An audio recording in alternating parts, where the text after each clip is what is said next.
साथियों नमस्कार।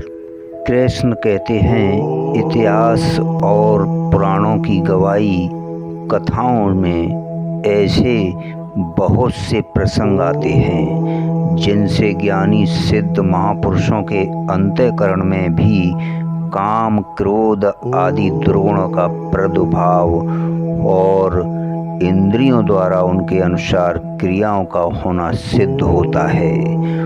उस विषय में क्या समझना चाहिए मित्रों? उदाहरण की अपेक्षा विधि वाक्य बलवान है और विधि वाक्य से भी निषेध परक वाक्य अधिक बलवान है।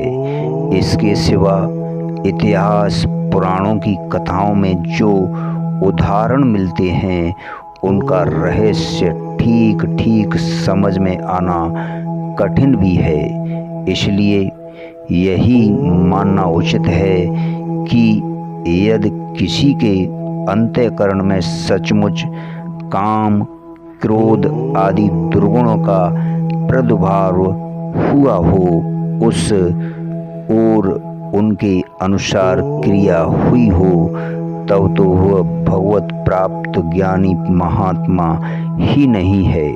क्योंकि शास्त्रों में कहीं भी ऐसे विधि वाक्य नहीं मिलते जिनके बल पर ज्ञानी महात्मा में काम क्रोध आदि अवगुणों का होना सिद्ध होता है, बल्कि उनके निषिद्ध की बात जगह जगह आई है।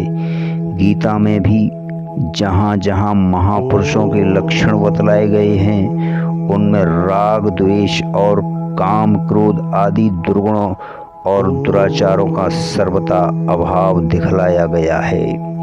हाँ, यदि लोक संग्रह के लिए आवश्यक होने पर उन्होंने स्वांग की भांति ऐसी चेष्टा की हो तो उसकी गणना अवश्य ही दोषों में नहीं है। मित्रों, प्रश्न उठता है, फिर इसमें किसी का हट क्या करेगा? इस कथन का क्या भाव है?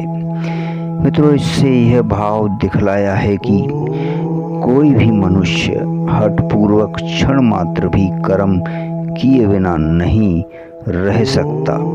प्रकृति उससे जबरन कर्म करवा ही लेती है।